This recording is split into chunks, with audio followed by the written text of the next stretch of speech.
Hi everyone, welcome to my channel. My name is Elise and I really hope you're having a wonderful day today.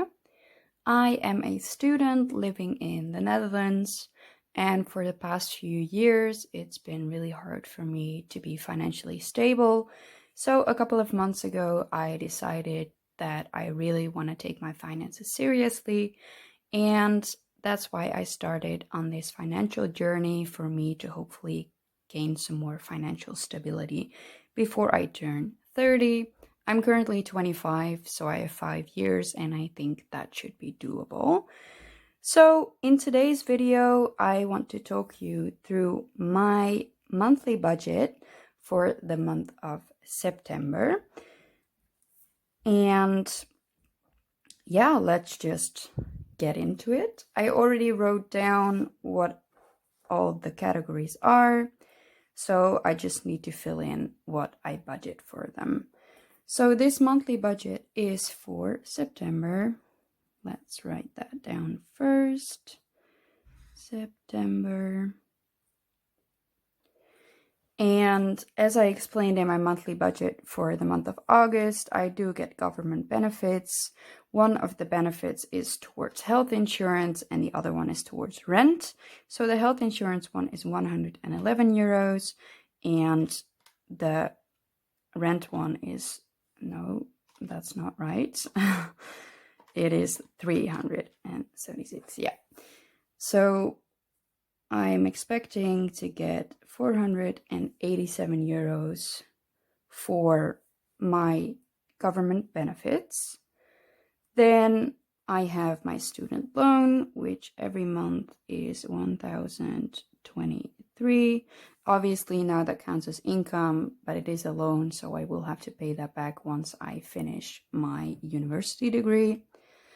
My bartending job did start back up again, but there are not a lot of shifts available yet. So I think I'm gonna budget around 250 euros for that, because the hours are unpredictable. Sometimes I work longer shifts, sometimes my shifts are a bit shorter. And because it's only 250 euros, I decided to contact my employment agency and ask if I could get some of my holiday pay paid out. So through working my bartending job, I have hours reserved for vacation or holiday, and I can have them paid out when I want to. And I decided to have about 15 hours paid out. I'm not sure how much it's gonna be exactly, so I'll just budget 125 euros for that. And then that's all that I expect for my income this month. If you did watch my previous video for the month of August, if you have not and you're interested, I will link it up here. You would have seen that my income was slightly higher last month. Well, the budgeted income, the actual income was a lot higher than I anticipated. But for my budgeted income, right now we have 1,885 euros to work with. The first thing I always like to do is cover my fixed expenses and bills, because I need those to pretty much live a comfortable life. So my rent is taken out on the 25th of the month, and I pay 868 euros for that every month, so that's not going to be different this time. My phone plan is also taken out at the 25th. I budget 28 euros for that. It is actually 27, but sometimes I need to make a call to a number that is not included in my phone plan, and I might go over that 27 a little bit, so I just like to have a little bit of extra budgeted for.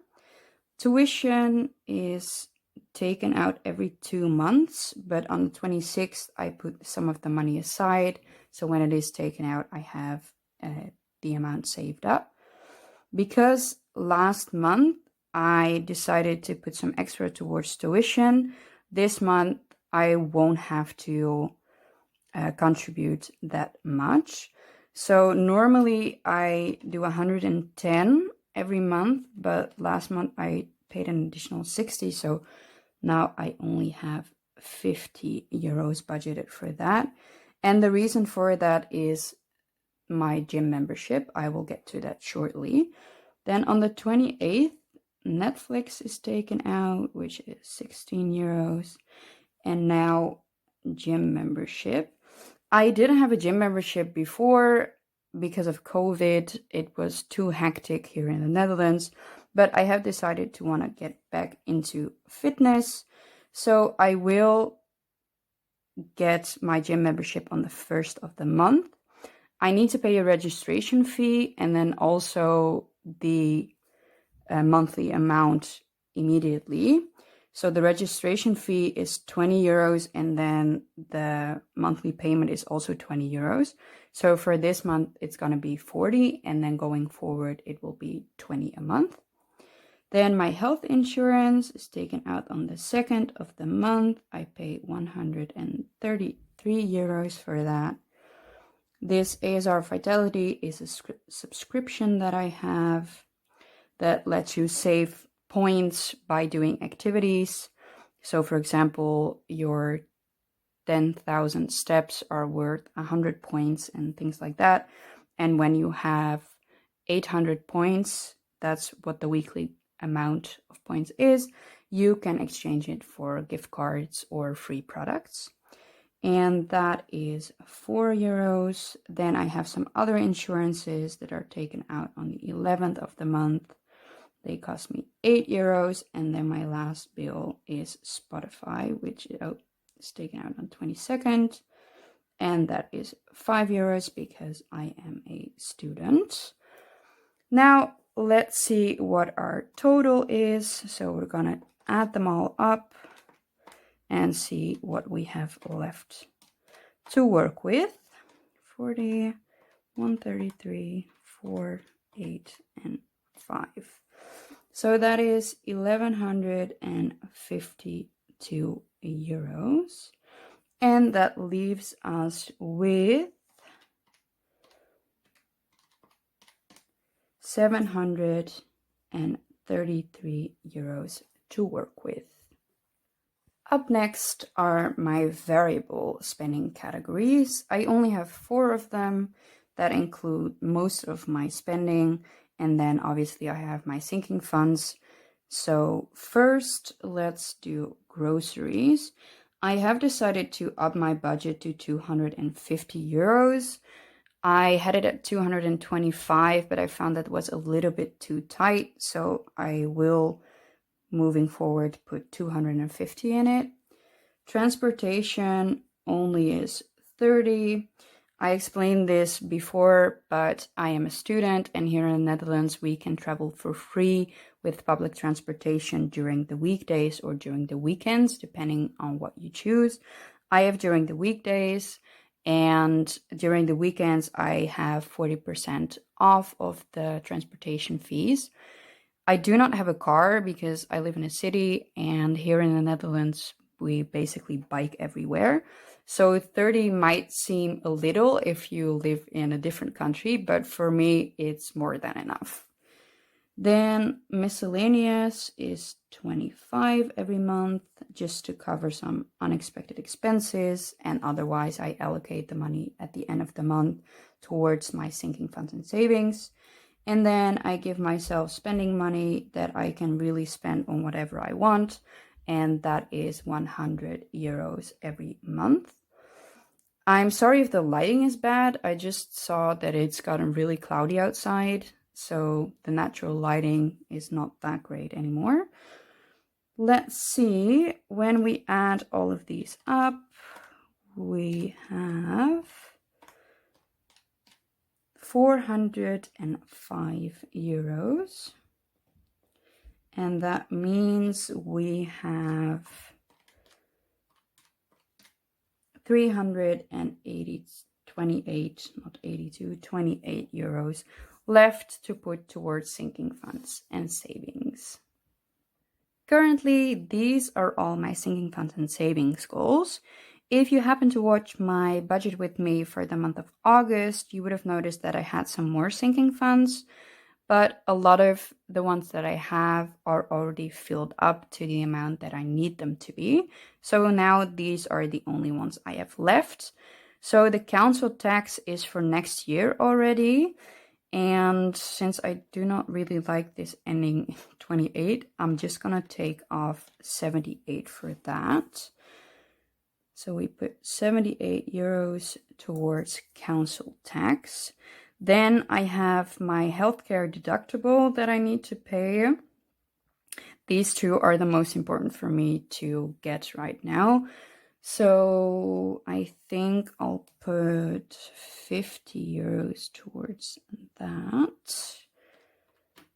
Then we have 200 left to work with. So I do have a saving fund for gifts and birthdays as well. I normally don't really stuff that, but I do have some birthdays coming up. So I think I'll put an additional 15 euros towards that. And then I have a holiday sinking fund as well. We don't really celebrate a lot of holidays. Yeah, I grew up in a Christian household, and my family decided that Christmas was not something that they wanted to celebrate the commercial way, so to speak. So it was more about Christianity and not so much about gifts. So we don't really celebrate Christmas. If we do celebrate it, it's just having dinner with the family.